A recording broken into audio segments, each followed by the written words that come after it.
Hare Krishna. Can you hear my voice? Am I audible?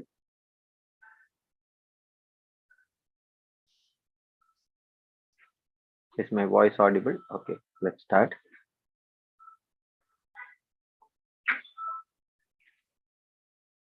नमो विष्णुपदाय कृष्णप्रेष्ठाय भूतले श्रीमते भक्ति वेदांत स्वामिनिति नामिने नमस्ते सारस्वती देवे गौरवाणी प्रचारिणे निर्विशेष शून्यवादी पाश्चात्य देशतारे जय श्री कृष्ण चैतन्य प्रभु नित्यानंद श्री अद्वैत गदाधर शिवासादि गौर भक्त वृंदा हरे Krishna Krishna Krishna Hare Hare Hare Ram Ram Ram Hare Hare Hare Krishna. So thank you all very much for joining today's session. Last week we started the 8th chapter. I think last two sessions we have been discussing from the 8th chapter. So in the okay, so in the first 6 chapters of Bhagavad Gita, Krishna discussed about Guni Bhuta Bhakti or secondary Bhakti, where Bhakti is secondary and Karma, Jnana and Yoga are primary.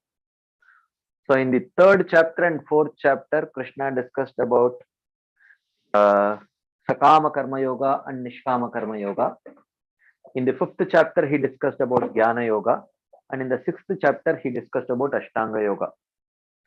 So then in the 7th chapter, he introduced the concept of predominant bhakti and pure bhakti.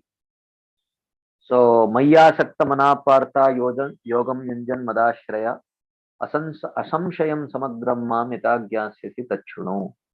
So through those kind of verses, he introduces pure devotional service, and then talking about and then he talks also about Pradhani Bhuta Bhakti, where bhakti is predominant, but there is a mixture of karma, jnana, and yoga.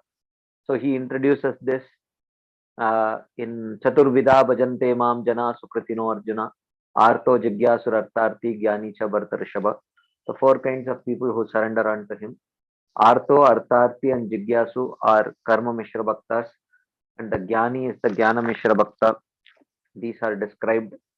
And then later, towards the end of the chapter, he discusses one more kind of devotee who takes shelter of Krishna by performing predominant bhakti, but with a desire for liberation. So that he discusses in the 7th chapter, 29th verse.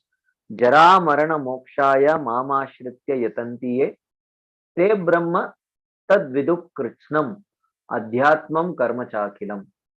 So here Krishna is telling that, but those yogis who Mamashritya, by taking shelter of me, Jara Marana Mokshaya Yatanti, who strive for freedom from birth and death.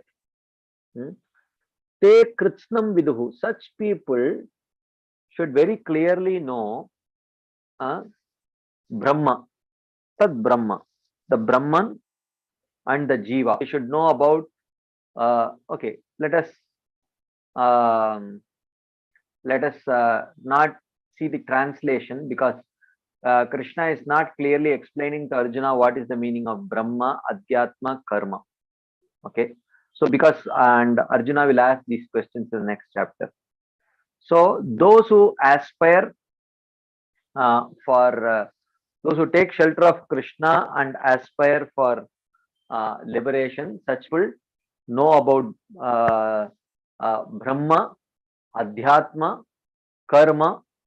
Okay, and then in the next verse he says, Sadi Bhutadi Daivam Mam Sadi Yagyam Chaye Viduhu Prayana Kale Abhichamam Te Vidur Yukta Chetasa. So he says, those people who know me as the Adibhuta, Adidaiva, or those people who know the Adibhuta, Adidaiva, and the Adiyagya, such people are fixed in knowledge, and such people will know Krishna even at the time of death.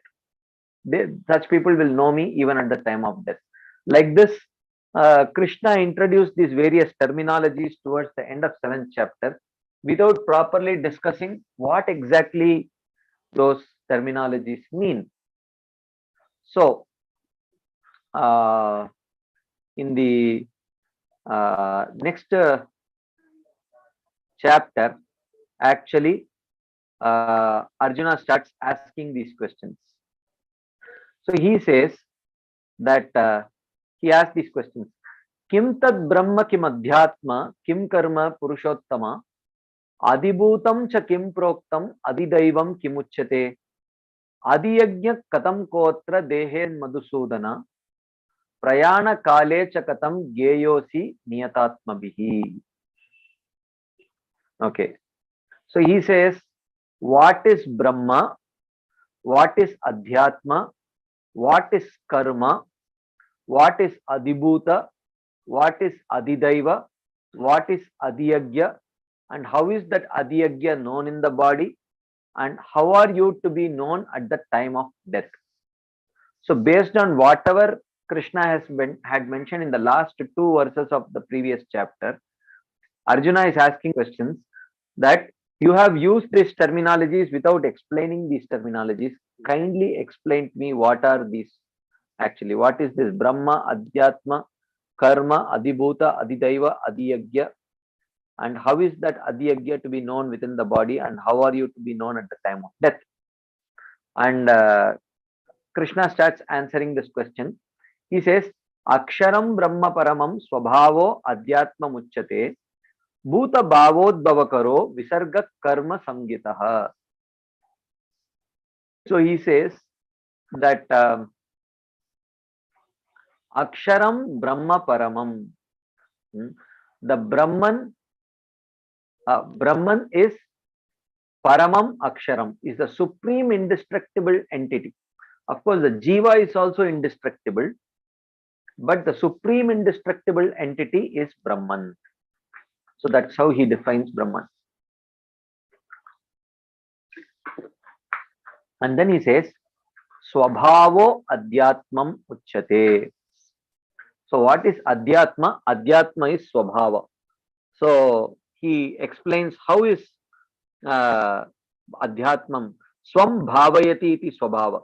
That which produces oneself from the imposition of a body. In other words, it's the Jiva, since it creates the body. Swam Bhavayati. What is the source of this body? The Jiva. And which the Jiva is identify that body as that self. Therefore, the body is called as Swam. Swam Bhavayati iti Swabhava. So, the Jiva, which is the cause of this, the Jiva with material desire, which is the cause of this material body, which the Jiva identifies as the self, is called Swabhava. So, the Jiva refers to, Swabhava refers to the Jiva. Kim tad Brahma kim Adhyatma. Sorry, Swabhavo Adhyatma Muchyate. Okay, Swabhava is Jiva, and the Jiva is addressed here as Adhyatma. Okay. So, or he also says, Swabhava can also mean, Swa means the Lord, Bhava means that which causes the birth of the Lord, or that which causes the attainment of the Lord is called as Swabhava. In that case, it refers to the purified Jiva.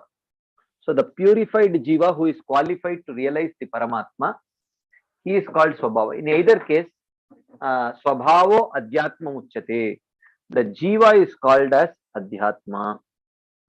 And then he says, Bhuta Bhavodbhavakaro Visarga Karma Samgitaha. Karma refers to the transmigration arising from the creation of bodies made of material elements. So karma is that force which causes transmigration of living entities from one body to another body.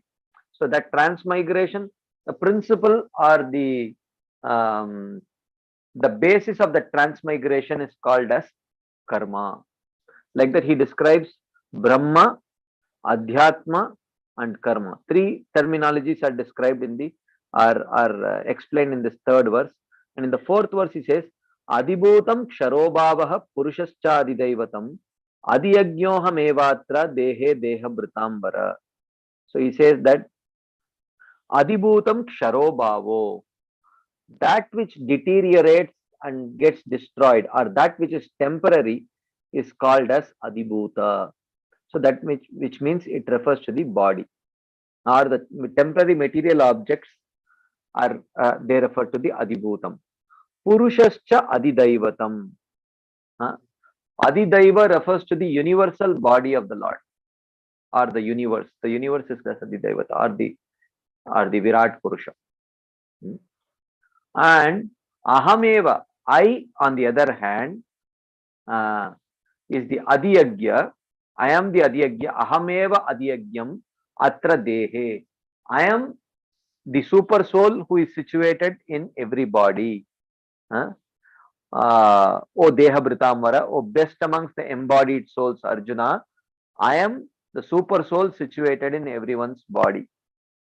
So in this way, he describes what is Adibhuta, Adidaiva, and Adiyagya. So Adibhuta refers to the material objects, including the material body, which are bound to get destroyed and temporary. And Adidaiva refers to the universal body of the Lord, and Adiyagya refers to the Krishna in this expansion as a super soul who is present in everyone's body. Okay, so like that. So Adidaiva refers to the person representing the totality of the universe. So this is yeah, he within whom all devatas exist as his subjects. So like that. So then next Krishna says, Antakale cha mameva smaran muktva kalevaram yap prayati samadbhavam yati nastyatra samshayaha.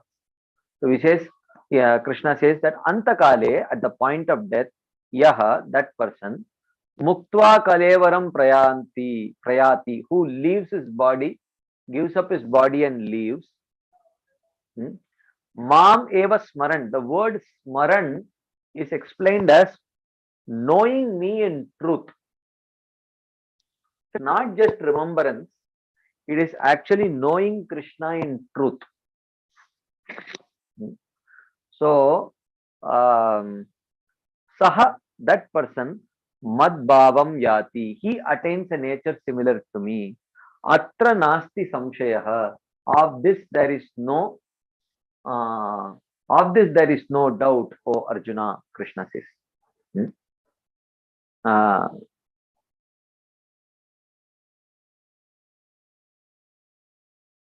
Okay, so that's what this verse says. So this refers to knowing Krishna in truth, not just actually remembering Krishna, and that such kind of remembrance also is not possible at the time of death. So this verse answers the question, how are you to be known at the time of death? Smaran means remembering me, knowing me in truth, not like knowing pots or cloth. So that is not the meaning of knowing. Not like, oh, I know this is a pot. No, knowing means realization of Krishna. And what does it mean? As Krishna says, what is 3.9? Verse number 3.9. What is that? Tyaktva deham punarjanma naiti mameti so Arjuna. What is that verse? What is the beginning of that? Can someone help me? Tyaktva deham janma karma cha me divyam evam yo veti tatvatah tyaktva deham punarjanma naiti mameti so Arjuna, as Krishna says. So one who understands the birth and activities of Krishna, one who knows it in truth, such a person, after giving up the body, he shall not take birth again, but he attains Krishna. Sorry, 4.9, not 3.9. Thank you. Yeah, correct, 0.9. So, therefore, and then in the next verse he says, what does it mean to know in truth the transcendental nature of Krishna's birth and activities? Krishna says, Vita Raga Bayakroda Manmaya Mam Upashyata Bahavo Jnana Tapasa Puta Madbhava Magata. He says, such a person who understands Krishna in truth, uh, he is Vita Raga. Such a person is free from attachment to all other kinds of false philosophies which talk about Krishna's body to be material, Krishna's activities to be illusory, like that. He is not attached to any of these kind of false theories. Vita Raga, Vita Bhaya. And when someone speaks these kind of philosophies, he is not afraid because his realizations are very firmly fixed. And Vita Krodha, and he is also, he does not become very angry upon seeing personalities who speak these false philosophies uh, because he is absorbed in Krishna. Manmaya. Manmaya means Krishna, his mind is completely fixed in Krishna. So, uh, you know, how do you know that a person has clearly understood the nature of fire? Okay. So, one who has understood the nature of fire, he will certainly not touch fire, right? He will not touch fire. But if he goes to touch fire, which means he has not understood the nature of fire. So if one has really understood the nature of Krishna, which is what Krishna is telling here as Smaran. So Smaran means to know him in truth. To know him in truth means one cannot think of anything else but Krishna. Manmaya.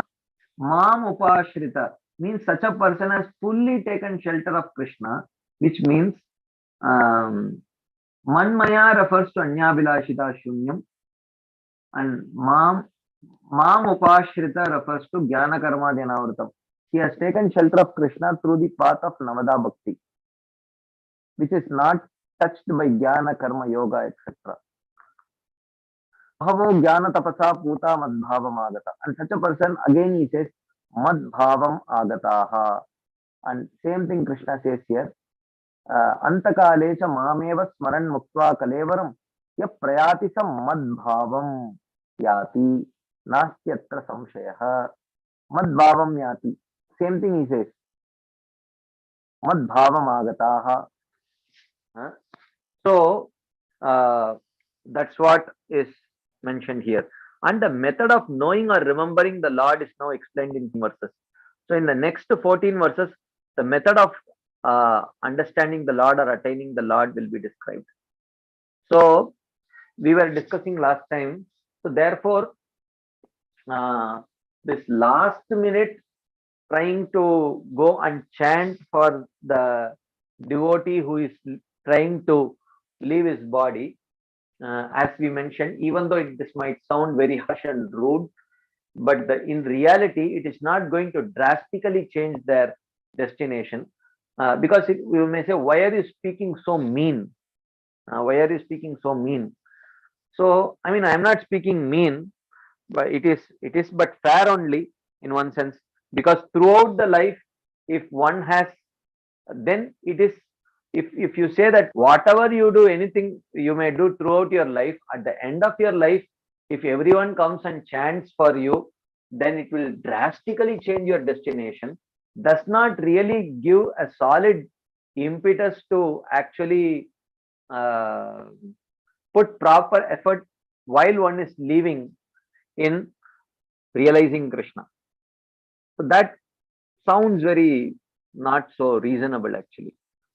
So yes, that does it mean that we should not go to chant either the holy name or read Bhagavatam or Krishna book to those who are leaving their body? No, we should do it. So what does it accomplish?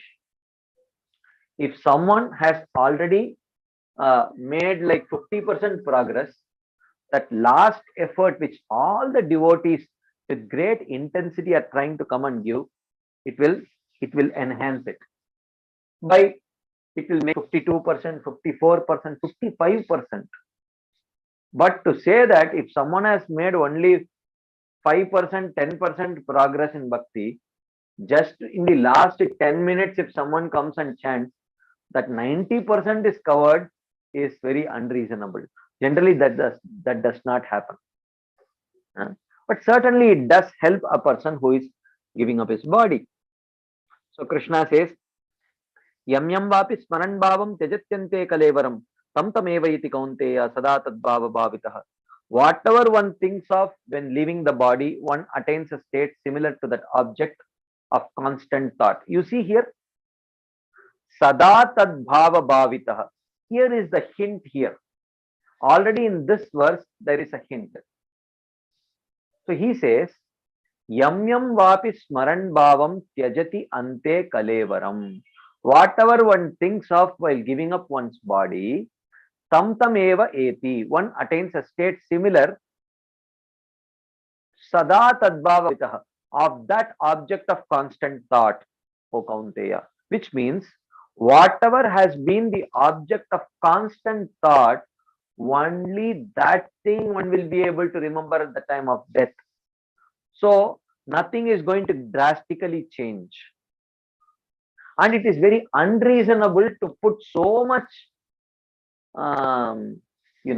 what to say, weightage just to devotees coming and chanting.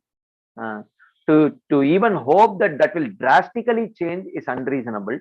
But that does not mean it will have no change. It can have a good change, but not that it will really push them from the stage of anartha nivritti directly to prema. That certainly cannot happen, because that would mean very unreasonable. That would be very unreasonable actually. Okay. This might sound very harsh. Please forgive me if it sounds harsh, but this is reality. Because only some the object that we have been constantly thinking throughout the life, that will only be, we will be able to think at the time of death. Okay, that is reality. That's what he is telling here. This verse explains that just as by remembering me one attains me, so by remembering something else one attains that object. Being influenced by constant thoughts of that object, a person becomes similar to that object. Okay, so therefore sada tadbhava bhavitaha leads to smaran bhavam tyajatyante kalevaram. Whatever one has remembered, whatever has been one's constant thought, the object of one's constant thought, that's what one will be able to remember at the time of death. So this is where we ended our discussion last week. Of course, last week we could not have, I'm sorry, I had to cancel the session because of my hard disk crash.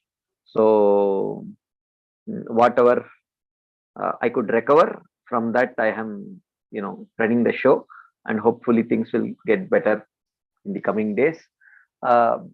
So let's continue our discussion. But before we continue our discussion, if there are any quick discussion points, comments, questions, anything anyone would like to share, ask, add, based on whatever we discussed last time and whatever we have summarized today. If there are any quick discussion points, comments, questions, we can take. You can either raise your hands or you can type your questions in the chat box, whatever you feel comfortable. There is something in the chat box already. Let's try to take that. Last time you said that we should be worried about attaining prema for the Lord and not be in anxiety whether I will remember Krishna or not.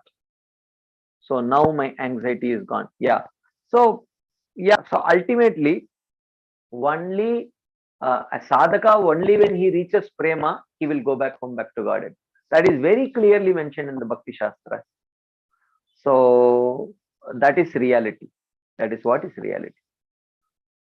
Yes, Vahini Mataji.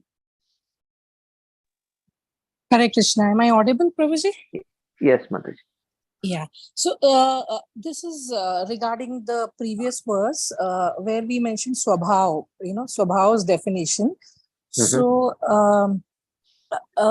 it looks like as if it is fixed, it doesn't change, and well, let me clarify. The word swabhava has multiple meanings. In this particular context, the word Swabhava refers to the soul. But generally, when we use the word Swabhava refers to one's conditioned nature. Generally, that is the usage. In this particular context, it refers to the soul. So, yeah. So when you say Swabhava If does we not, take it as conditioned nature, yeah, so then the dilemma is like, is it fixed or is it can it change? With devotees association, like influence of devotees association.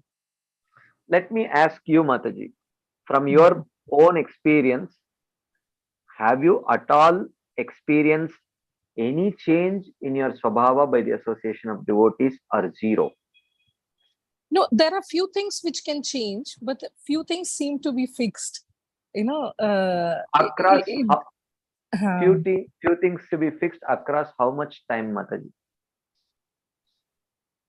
uh, like I had a word with Nirmal Chand Prabhu and Mataji that what are the features that remain same? Like if we talk about Rajogun, Tamogun, and Sattvagun, and the nature, the Swabhav, the Prakriti.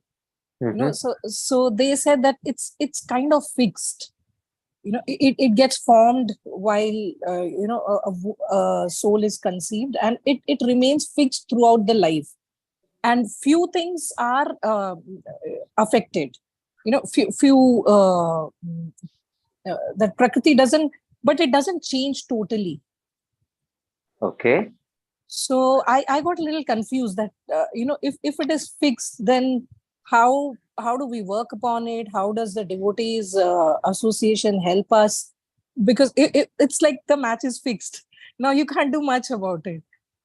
Well, So okay, I would maybe the constitution of the body in terms of the the proportion of kapha, vata, and pitta, that may remain fixed. But when we are talking about our swabhava, in terms of our influence of sattvagun, rajogun, tamogun, to say that it does not change, that may be correct generally in terms of the Ayurvedic knowledge, because again, Ayurveda, even though it is from the scriptures, but it is not a transcendental science. It is a material bodily science. So therefore, the Ayurvedic conclusions need not necessarily conform to the conclusions of the Bhakti Shastras. So, so therefore, yes, in terms of the proportion of Kapha, Vata, Pitta, that may not change, but to say that the proportion of Sattvagun, Rajogun, Tamogun will also not change is a direct contradiction of the teachings of Shrimad Bhagavatam, which says tada rajastamo bhava kamalobhadayaschaye chetayete viddam sthitam sattve prasidati. Very clearly there is a mention of the subduing of rajogun and tamogun and sattva becoming prominent, and gradually sattva also getting subdued and one getting established in transcendence. That certainly happens.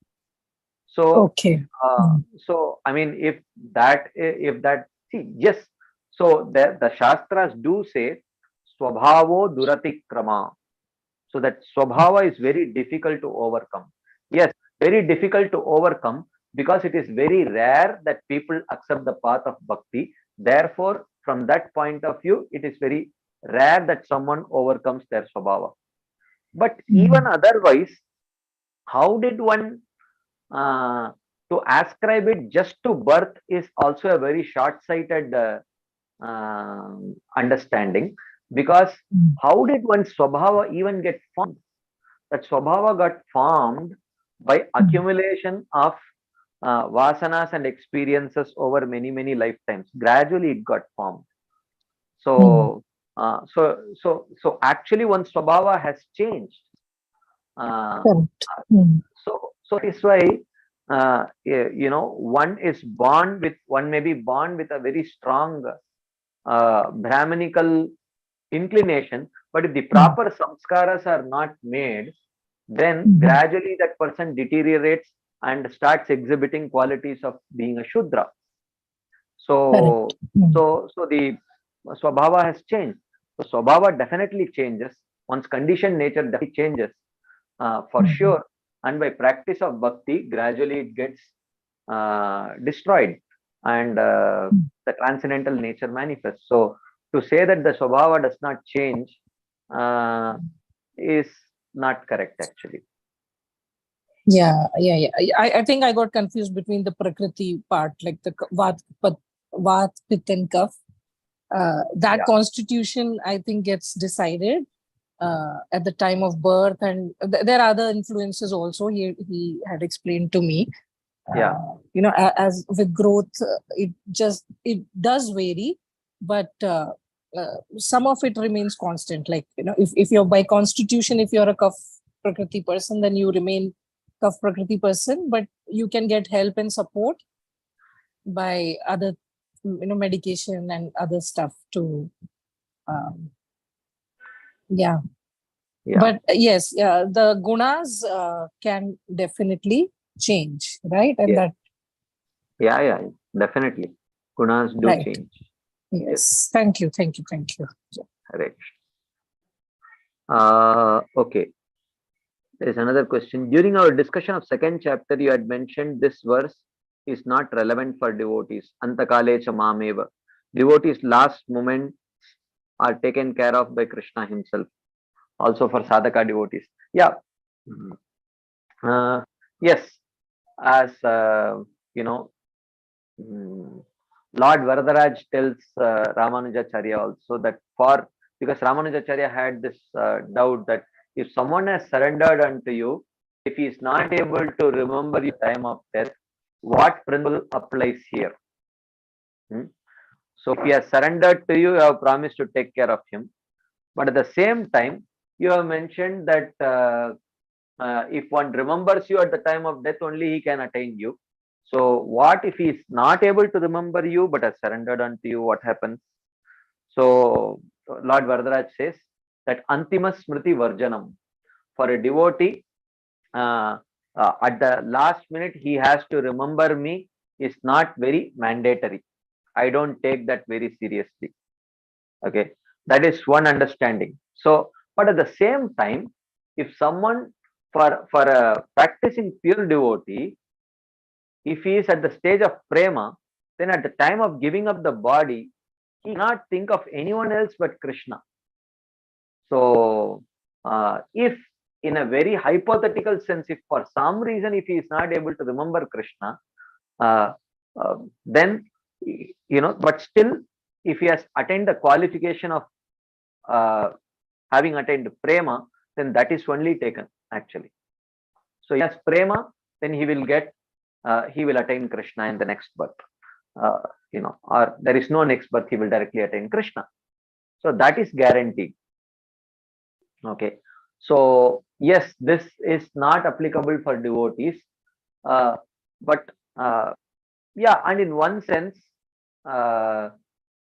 even if devotees may remember Krishna at the time of death, maybe when they are at the stage of ruchi or asakti. At the stage of ruchi or asakti, if they are forced to give up their body, and even if they remember Krishna, they will not attain Krishna. That is the point. They will not attain Krishna. They will have to take birth again, perfect that asakti, and come to the stage of bhava and prema, and at the stage of prema they will attain. So remembrance or non-remembrance is not critical. What is critical for the devotees to attain Krishna is whether they attain the stage of prema or not. That is what is the most important thing. Okay. There is another question. Yeah, nature can be changed by nurture, and that, true, by nurturing devotional service. Okay, there is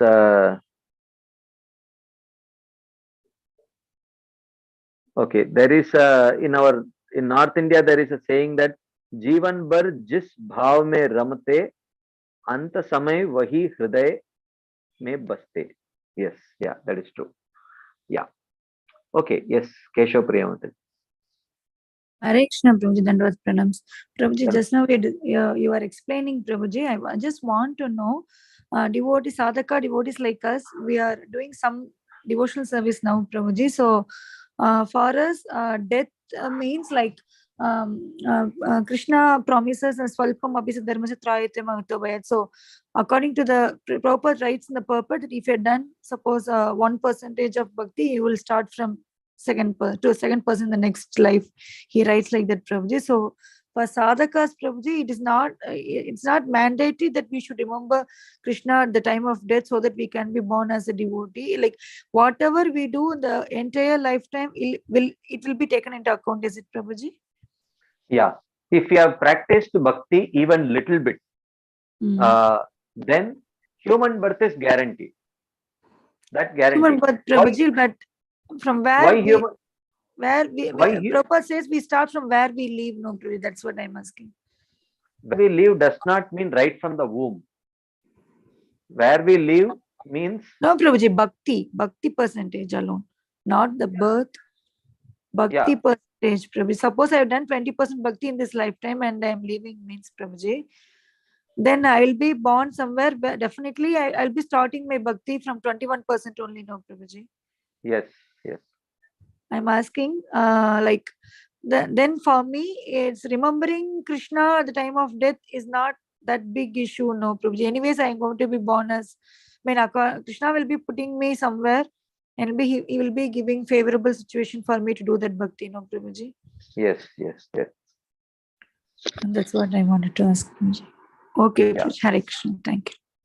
Yeah. Birth is guaranteed because in order to perform bhakti, one can only practice bhakti if one is a human being. Nirmatrasya adhikarita. So one has to be a human being to practice bhakti. So if one has practiced even 0.01% of bhakti, if he has started bhakti and given up his life, human birth is guaranteed. And that human birth also is not decided by karma. That human birth is decided by Krishna. So there is, even if a person starts bhakti and just 0.01% if he has performed bhakti, then his next birth is not decided by karma. His next birth is decided by Krishna only. And that birth is guaranteed human birth to continue from where he had left off. That is guaranteed. Anything else before we move on to today's discussion?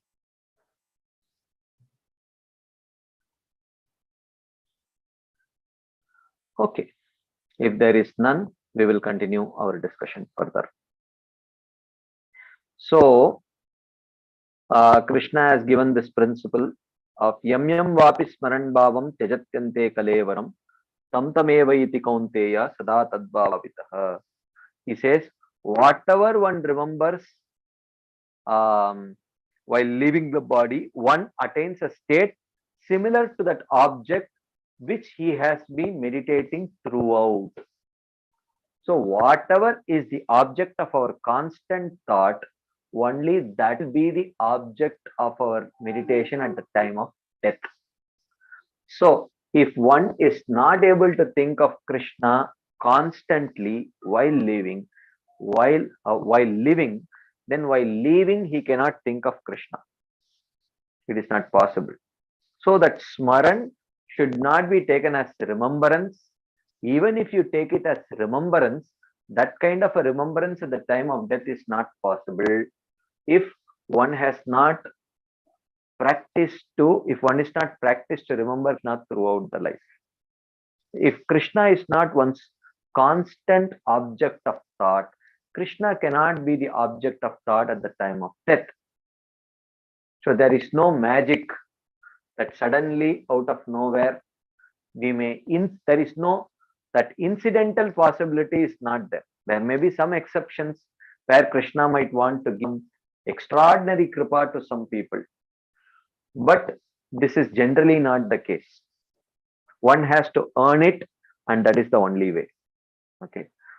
Some magic will not happen at the last time, at the last minute.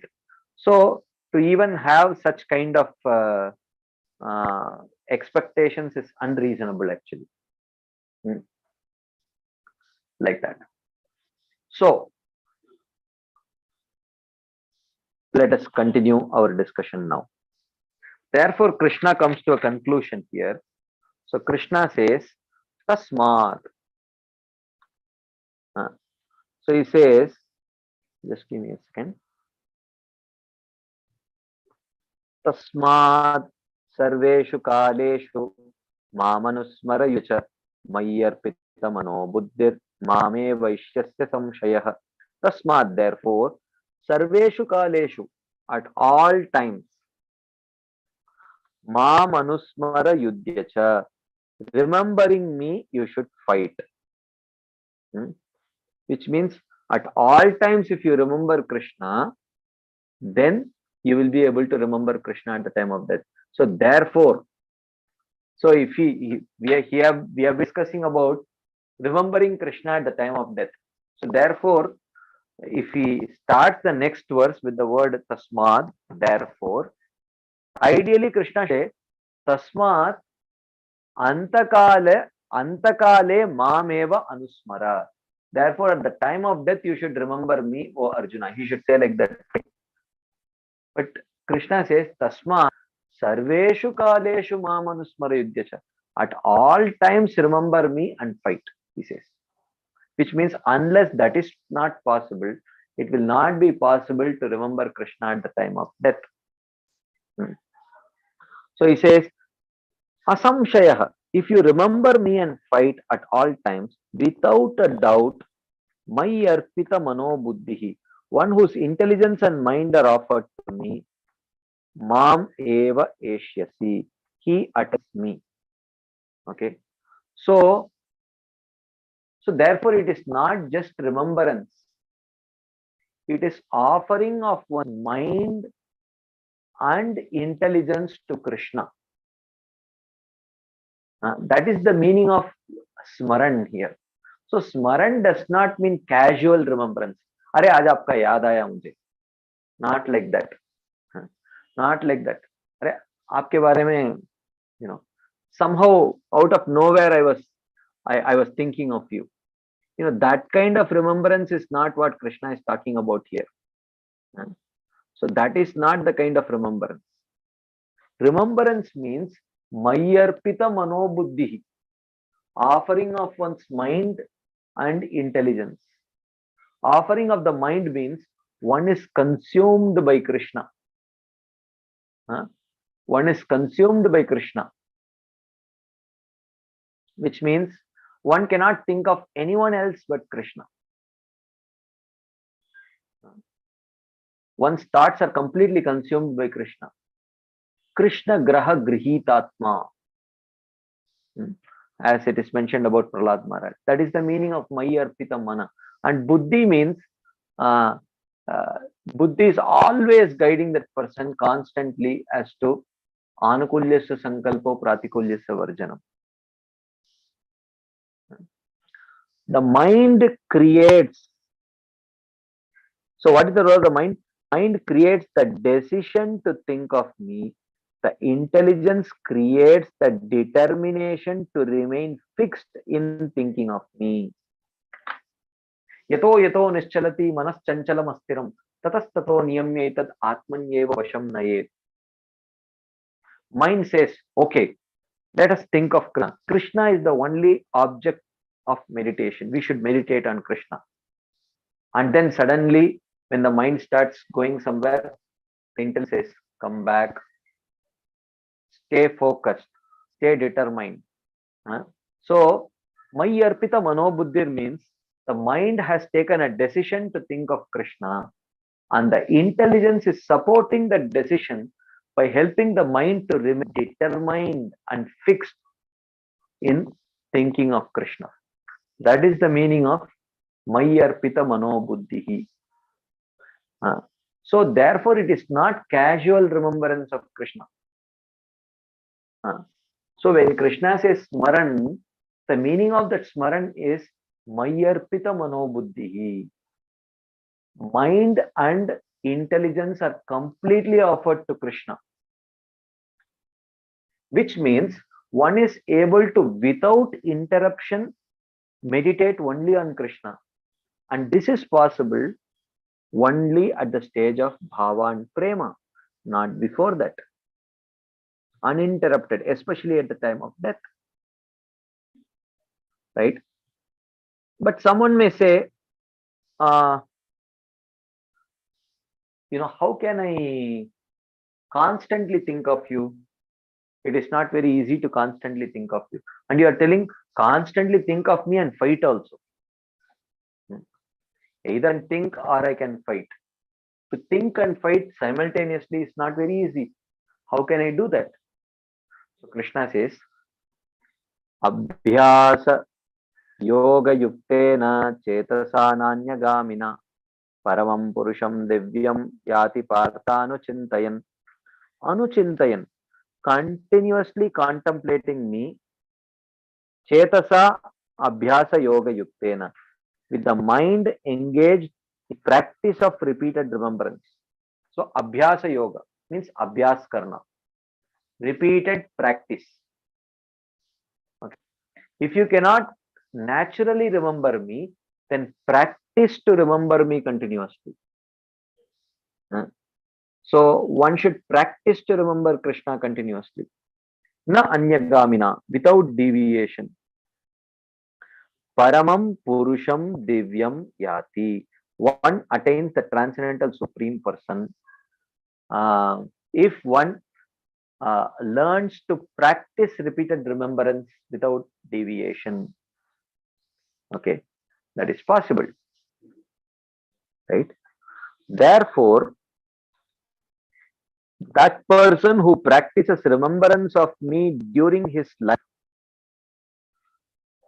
will naturally remember me at the time of death, and by that he will attain me. This is clear, right? So therefore, that person who practices remembrance of me during his life will naturally remember me at the time of death. There is no magic formula there. Therefore, remembering me by the mind is the highest yoga that is expressed in this verse. Like that. Abhyasa means to repeatedly remember me. Abhyasa means to repeatedly remember me. The mind should be engaged in this method. The mind should be engaged in this method of repetition of remembering repeatedly. So which means one should practice it. So Krishna's formula is very simple throughout Bhagavad Gita. He says something. Okay. One should spontaneously remember me. He says, oh, that is very different. So that is very difficult to do. And Krishna says, okay, practice doing it. So if something does not naturally come, Krishna's only recommendation in Bhagavad Gita is practice doing it. By practice, you will attain perfection. It should not wander to other objects of remembrance. By this practice, one will conquer the nature of mind. So, this principle comes in the 12th chapter also. This principle comes in the 12th chapter. Oh, someone said the same thing. In the 12th chapter also, the same thing is mentioned about practice. Thank you. Yes. In the 12th chapter also, same thing Krishna says. Krishna says, Mayyeva mana adatsva. The first thing he says is, Mayyeva mana adatsva. Then he says, Mayi buddhim niveshaya.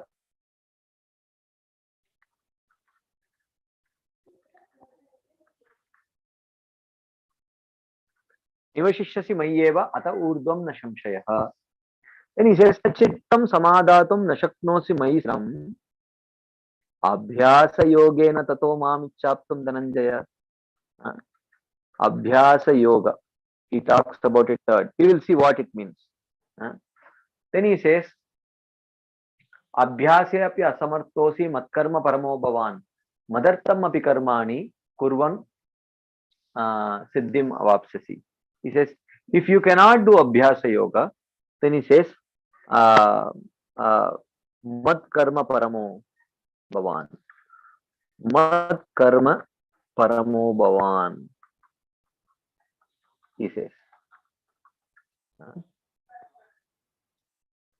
So, Atayetadapi Ashaktosi, Atayetadapi Ashaktosi, what is the next verse? Atayetadapi Ashaktosi. So, this is 8, 9, 10. What is 12.11? Can someone tell? Atayetadapi Ashaktosi, Sarva Karma Phalatyagam. So next he talks about Sarva Karma Phalatyagam. Sarva Karma Phalatyagam. Okay. What is 12.11? Can someone help me with that?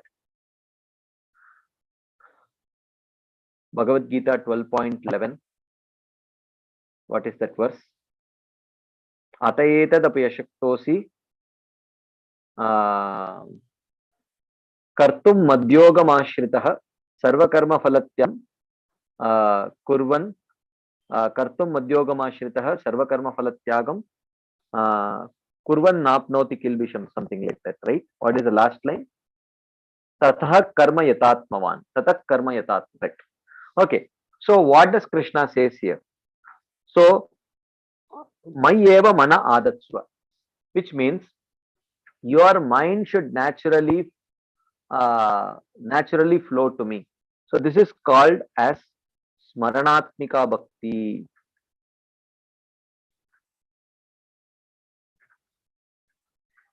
Okay. So this Smaranatmika Bhakti is the topmost, and this happens at the stage of Bhava and Prema, where the mind cannot think of anything else other than Krishna. It naturally flows. Tvayi me ananya vishaya matir madhupate asakrit ratim udvahata dadda gange vogam udanvati. Okay. But if someone is not able to do that, he says, Mayi buddhim niveshaya. Sharpen your intelligence so that your intelligence can be more determined. Okay. Take shelter of the guidance of the scriptures. So whenever the mind goes here and there a little bit, taking shelter of your intelligence, bring it back. So this is called as Mananatmika. Mananatmika Bhakti. Okay. This also is very high, very high, like Ruchi Asakti, like that. Okay. And then he says Abhyasa Yoga. Abhyasa Yoga means what? Whenever the mind runs here, pull it back and fix it in Krishna. Then when the mind runs here and there, pull it back and fix it in Krishna. And when the mind again runs back, pull it back and fix it on Krishna. So this is called as Abhyasa Yoga. So this also is possible only when the mind is sometimes running away. But if the mind is always somewhere out, not at all thinking of Krishna, this constant pulling back of the mind can make one completely exhausted and tired, demoralize a person. So for this also one should be fairly advanced, at least at the stage of Nishtha one has to be. So at Nishtha sometimes the mind goes here and there so that one can pull it back. But if one is at the stage of Anarthanavritti, severe Anarthanavritti, there is lot of anarthas, and if the mind is always standing outside, never coming inside to think about Krishna, then this practice will be very, very, very difficult to perform. So Krishna gives, okay, sometimes you may find even this very difficult. So he says, Mat Karma Paramo Bhavan. So here he says, forget about engaging your mind, just engage your senses.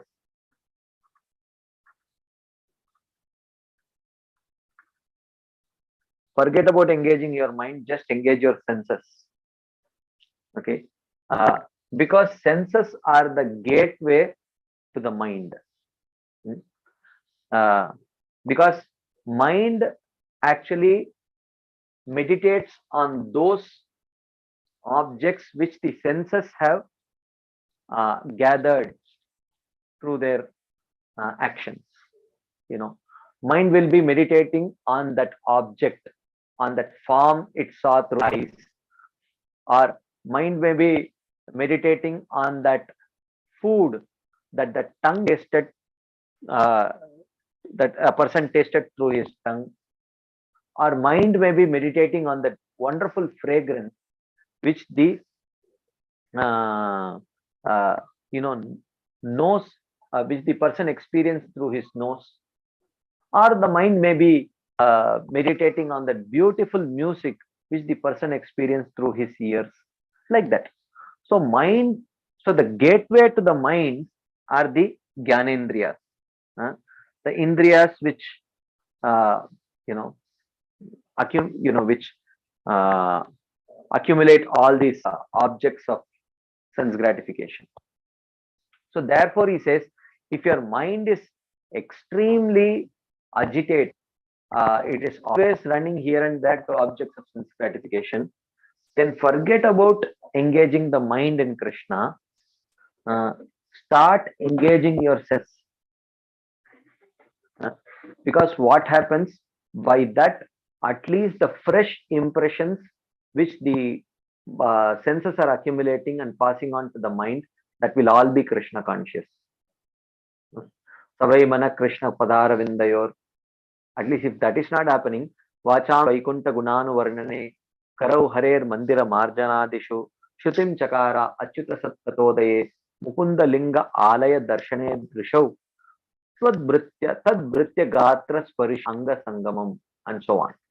Okay, so all the senses are engaged in Krishna conscious activities, so that the impressions are accumulated by the senses and passed on to the mind are all Krishna conscious. Then gradually, the mind will have no choice but to meditate on, and that is the nature of the mind. The nature of the mind is that it will initially rebel when you stop something, but after some, when it realizes that, okay, this is reality, then the mind will try to make the best use of the bad bargain.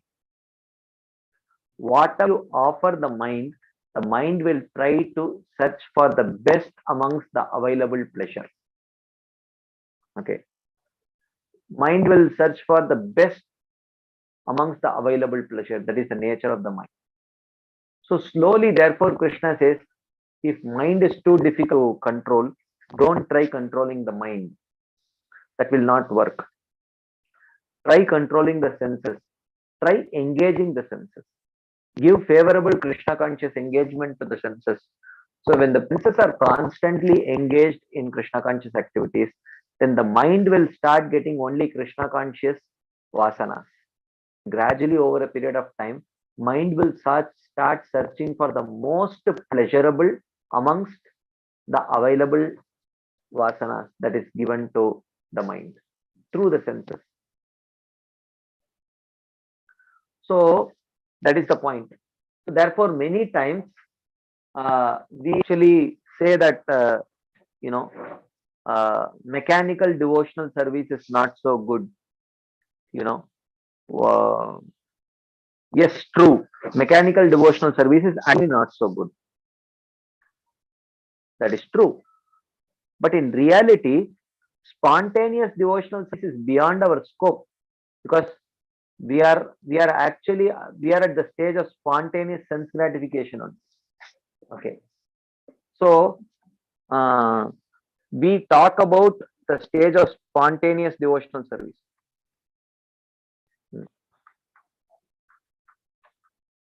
And we say that spontaneous devotional service, or applying your heart to the devotional service, is higher than mechanical devotional service, which is very correct, true. But in reality, we are not at the stage of mechanical devotional service. We are actually at a stage even below that. We are at a stage of spontaneous sense gratification. Okay. So we are at a stage of spontaneous sense gratification. So therefore, devotional service has to be done only mechanically. Okay, it cannot be done spontaneously, right? So, so to the beginning, actually, mechanical devotional service is better than spontaneous sense gratification. Only when mechanical devotional service is performed, then gradually there will be some spontaneity that the mind will start developing towards devotional service. Otherwise, uh, you know, like I often share this anecdote, which is very funny but very deep anecdote. Once, I have shared this. Some of you must have heard this many times from me. Uh, His Holiness Gaur Krishna Maharaj was there. Now he isn't back. Uh, so he asked one of the devotees, "Roj 16 mala ho raha hai ki nahi? Are you chanting 16 every day?" So the devotee responded, "Nahi Maharaj, nahi ho raha hai. No Maharaj, it's not happening." So Maharaj asked, "Kyun nahi ho raha hai? Why is it not happening?" The devotee said, "मन नहीं लग रहा है महाराज, मन नहीं लग रहा है तो लामाला करने के लिए, my mind is not cooperating." So Maharaj asked them in response, तो नहीं करेगा तो लग जाएगा मन. If you don't do, will your mind become very favorably disposed to doing it? That's what. So which means, if the mind is not cooperating, the senses must engage nevertheless, at least in the bare minimum recommended activities. Only because the source of the sense objects for the mind is provided by the senses only. So therefore, the senses have to provide favorable objects of meditation for the mind. So therefore, mechanical devotional service, yes, it is inferior to spontaneous devotional service, but we should understand that we are not even at the stage of mechanical devotional service. Most of us, we are at the stage of spontaneous. Sorry, this is not devotional service.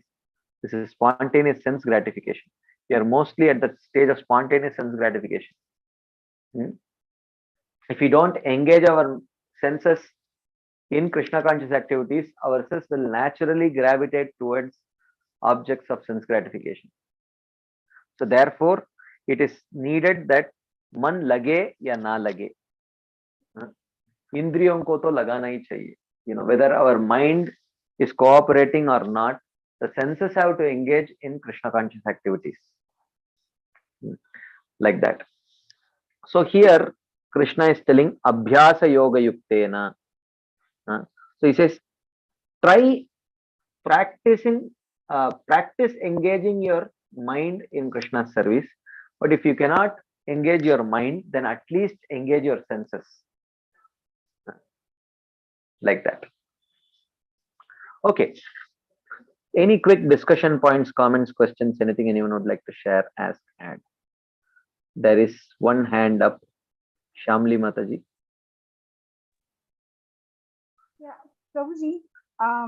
So we have this, whenever we have this discussion, we talk about dovetailing whatever we are doing and offering the results to Krishna, or doing it for Krishna, whatever we like doing. We start from there. Yes. But I somewhere I had heard, or you mentioned sometime, that Yatkaroshi is karma mishrit bhakti, that is not pure bhakti. So isn't what is the difference then? Okay, very good point. Even though we have not come to that section of Bhagavad Gita yet, but often it is mentioned, Yat karoshi yadashnasi yajjuhosi dadasiyat yat tapasyasi kaunteya satkurushva madarpanam. So where it seems like Krishna tells to Arjuna that whatever you do and whatever you eat and whatever sacrifice you perform, offer it to me. That Krishna says. And the Acharyas explain this is not exactly Shuddha Bhakti, this is Mishra Bhakti, this is mixed devotional service. But here we are also talking about engaging in limbs of devotional service which we like. Okay. But that Yad Karoshi refers to whatever activity we may perform. That may not be an activity which is according to the guidelines of the scriptures, especially according to the guidelines of the Shuddha Bhakti Shastras. But here, among Shravanam, Kirtanam, Smaranam, Padasevanam, Archanam, Vandanam, Dasyam, Sakyamatma Nivedanam, amongst these 9 limbs of devotional service, or the secondary limbs of devotional service, we may choose to perform activities which we may like more. So that is different from Yat Karoshi Yadashnasi, because Yat Karoshi Yadashnasi, those activities cannot necessarily be devotional activities also. Is that relevant, Mataji? Yeah, yes. Thank you. Thank you. Hare Krishna. Anything else anyone would like to share as add before we move forward?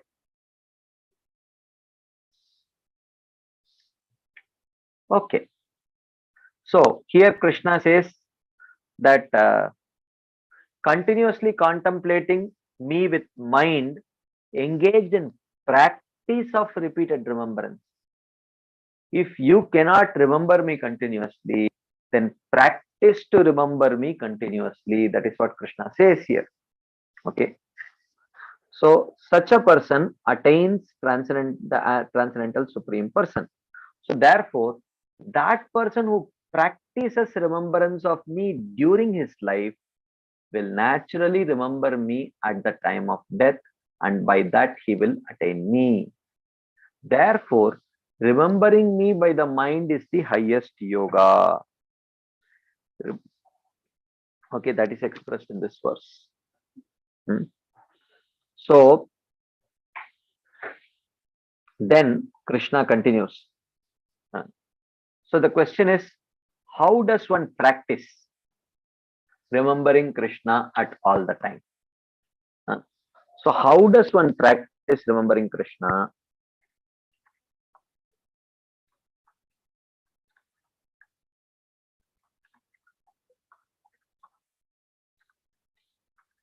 At all time? So that is what he is going to discuss now. Of course, this this practice is actually Yoga Mishra Bhakti. He is going to, we discussed that he is describing Pradhani Bhuta Bhakti, predominant Bhakti. He is not talking about pure Bhakti yet. So here now he is going to speak about Yoga Mishra Bhakti. Through Yoga Mishra Bhakti, how do you remember Krishna at all the time? So Yoga Mishra Bhakti means where Bhakti is predominant, but it is mixed with the principles of yoga. It is not pure devotional service. So Krishna says, Kavim Puranam Anushasitaram Anoraniyam Samanusmaredyah Sarvasya Dataram Achintya Rupam Aditya Varnam Tamasaparastat Prayana Kale Manasachalena Bhaktya Yukto Yoga Balena Chaiva Bhruvor Madhye Pranamaveshya Samyak Satam Param Purushamupeti Divyam. He says, Prayana Kale, at the time of death, Yaha Bhaktya Yukto, a person endowed with devotion. Of course, here devotion refers to predominant devotion, not pure devotion. This will become very clear. Now, in this very verse, this will become clear. At the time of death, a person endowed with devotion, Achalena Manasa, an unwavering mind, Bruvor Madhye Pranam Aveshya Samyak, who concentrates between the brows. Okay. So this is a yogic practice. Who fixes his concentration in between the brows. Yoga Balena Chaiva, through the strength of the yoga practice. So how he is able to concentrate between the brows? Through the strength of yoga practice. Yoga balena chaiva. Ashtanga yoga balena chaiva. Through the practice of Ashtanga yoga. On the strength of the practice of Ashtanga yoga, he fixes his mind between the eyebrows and anusmared, and he remembers Kavim Puranam Anushasitaram. And remember that person who is omniscient. Kavim means omniscient. Puranam means beginningless. Anushasitaram means the teacher. Anoraniyamsam, smaller than the smallest. Sarvasya Dhataram, the container of everything. Achintya Rupam, who has a form which is inconceivable. Aditya Varnam, and an independent form like the sun. Tamasa Parastat, and who is above the tamas of Prakriti. Satam Param Purusham Upeti Divyam. That person attains a transcendental supreme person. Divyam Paramam Purusham Upeti. He attains the transcendental supreme person. Okay. So this is the practice of Yoga Mishra Bhakti, where Bhakti is predominant, but it is definitely tinged with Yoga, Ashtanga Yoga. At the time of death, the person endowed with predominant devotion, with unwavering mind, he concentrates his mind between the eyebrows by the strength of his Ashtanga Yoga practice, and he remembers that the absolute truth as omniscient, beginningless teacher, smaller than the smallest, the container of everything, inconceivable, an independent form like the sun, and who is above Prakriti. And such a person who meditates in this way attains the transcendental supreme person. So here he says, without the practice of yoga, here yoga is Ashtanga Yoga.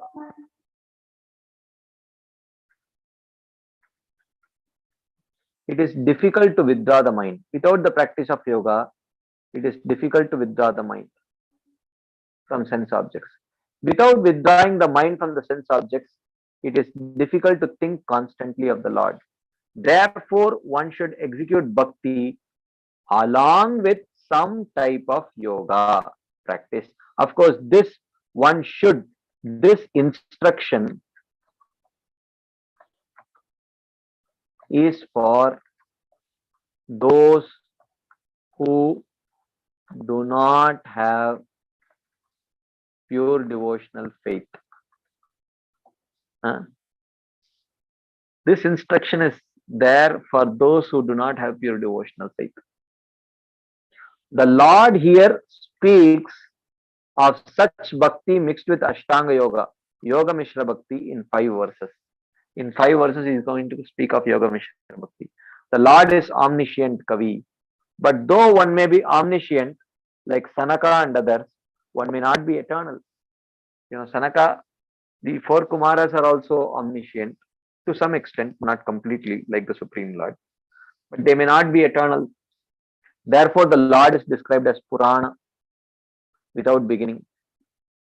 Though he is both omniscient and without beginning, this does not indicate that he becomes the instructor of bhakti as Paramatma.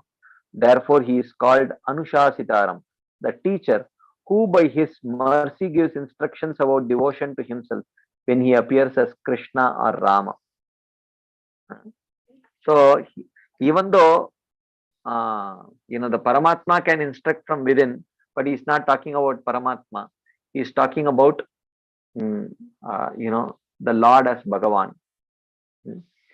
Even though he is merciful, he is still a difficult object to know factually. Oh, Rama I know, Krishna I know, yes, but he is Anoraniyamsam. He is smaller than the smallest, which means he is very subtle and very difficult to understand.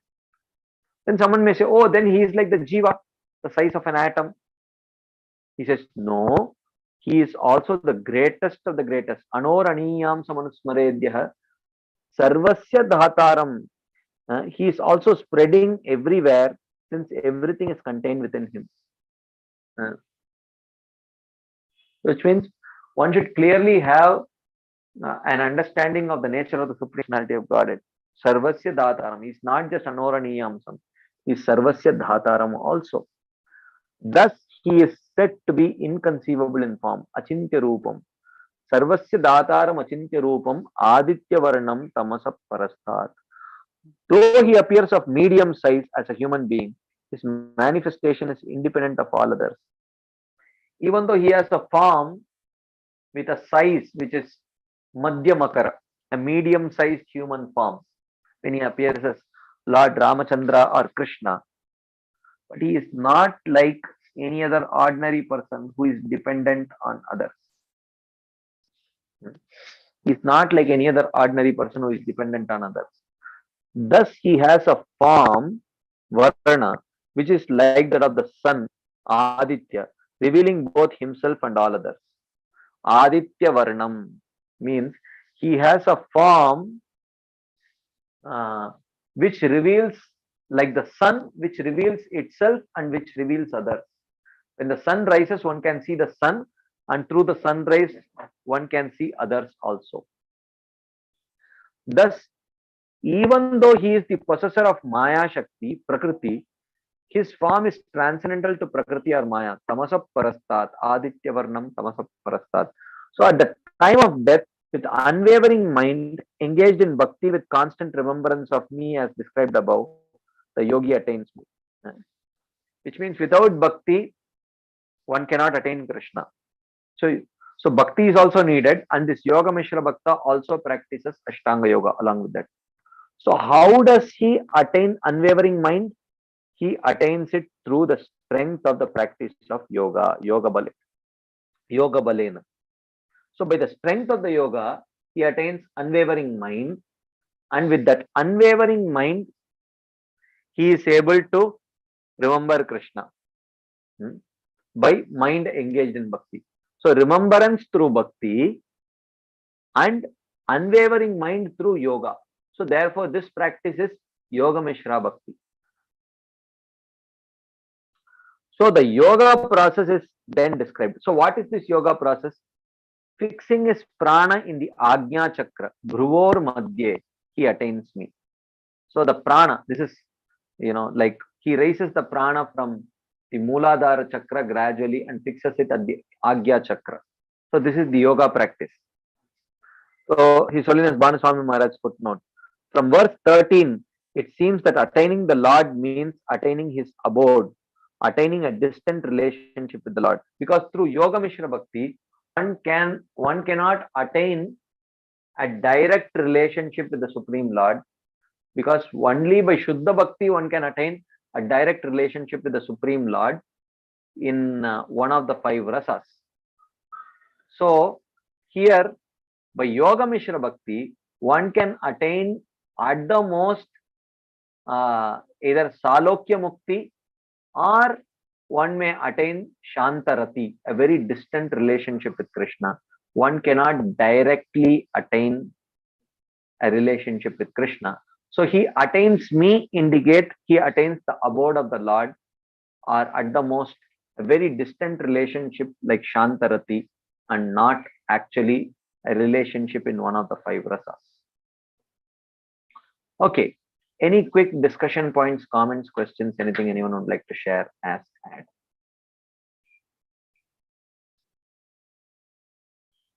Any quick questions, comments, discussion points? Okay. If there is none, we will continue our discussion. We still have 10 minutes time. Okay. Let's continue. So Krishna continues.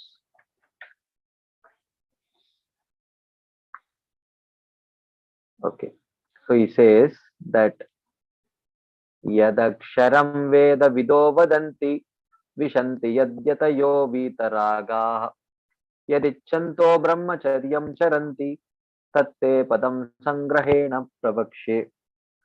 Sangrahena, along with the method, Te Pravakshe, I will speak to you. Tat Padam, of that final goal. Yad, which Veda Vidaha, the knowers of the Veda, Vadanti, they call Aksharam Om. Yad Yatayaha, that which the sannyasis, Vitaragaha, who have given up all attachment, Vishanti, they attain. Yadichanto, and desiring this, Brahmacharyam Charanti, they practice celibacy. So, along with the method of Yoga Mishra Bhakti, I will also speak to you about the final goal. And what is that final goal? The knowers of the Vedas call this final goal as Aksharam Om. And that which the sannyasis who have given up all attachment attain. And desiring this, one practices celibacy also. Tatte padam sangrahena pravakshya. I will speak to you about this goal also. He says, just by your mentioning that the yogi should concentrate the prana at the Agya Chakra, I cannot understand this yoga. So he says, oh, what is this? Fixing this prana on the Agya Chakra, what is this? I don't understand this yoga. What is the manner of doing this yoga? What should be chanted? Upon what should one meditate? What is to be attained by this yoga?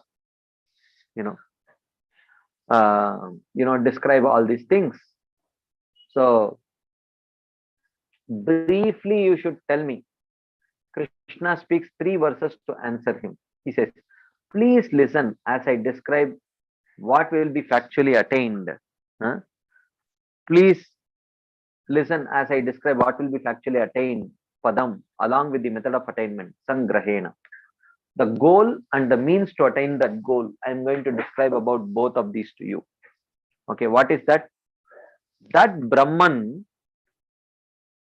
which the knowers of the Vedas call Om, which the sannyasis attain. Sangraha is analyzed as the means by which something is completely understood. Samyak grihyate iti sangraha.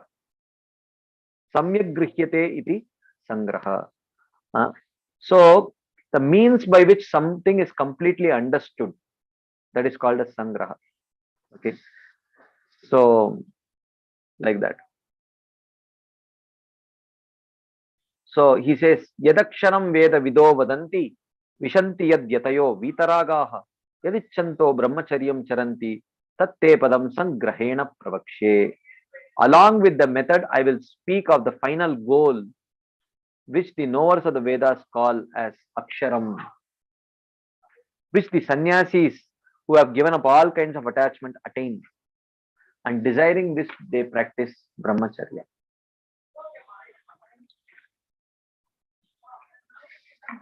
So, what is that goal and what is the means to attain that goal? I am going to describe this to you in detail. This is what Krishna is telling here.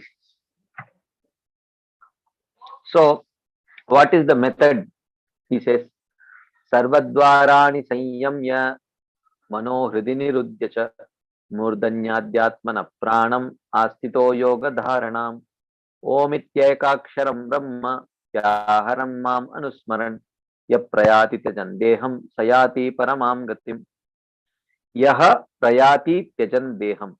He who leaves his body, Sarvadvarani Sanyamya, while withdrawing the senses from the sense objects. This is called as Pratyahara. Concentrating the mind in the heart, Mano Hridi Nirudhyacha. Okay, this is Dharana. Fixing the prana at the Agya Chakra, Murdhanyadhyatmana Pranamastitaha. This is, you can say, this is also actually, this you can say is Dharana. This is all Dharana process only. Yoga Dharanam. So here the word Dharana is used, right? Completely absorbing his thoughts in me. Omiti Ekaksharam Brahma Vyaharan. While uttering Om. Ma Manusmaran. And in this way constantly remembering me. Sayati Paramam Gatim. He attains my planet. So Paramam Gati can be in the highest goal. So here the highest goal is the highest goal possible for such a yogi. Okay. The highest goal possible. So what is his practice? He tries to leave his body while withdrawing all his senses from the sense objects, concentrating his mind in the heart, while fixing his prana in the Agnya Chakra. Because if it is fixed in the Agya Chakra is very close to the Brahmarandra. So then the soul, the prana can be forced to leave by piercing through the Brahmarandra, it can leave like that. So while doing this, he has completely absorbed his thoughts in me, uttering Om and remembering me constantly, he attains my planet.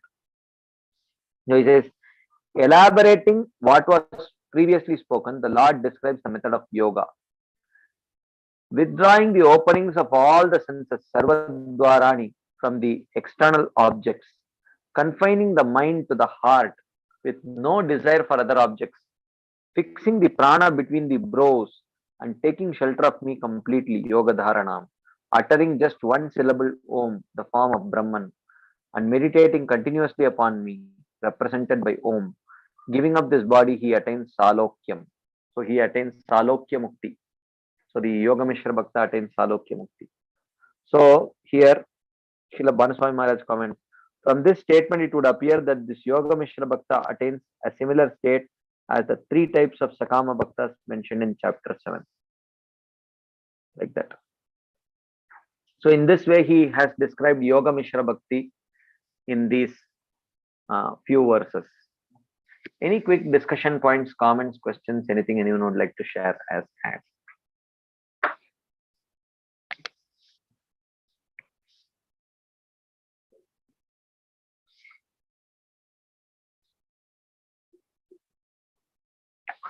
Okay. If there are no discussion points, comments, or questions, then we will pause here and continue this discussion next week. So thank you all very much for your patient listening and your enthusiastic participation. Srila Prabhupada ki jai, Srila Vishwanath Chakravarti Thakur Pad ki jai, Srimad Bhagavad Gita ki jai. Hare Krishna. Thank you very much.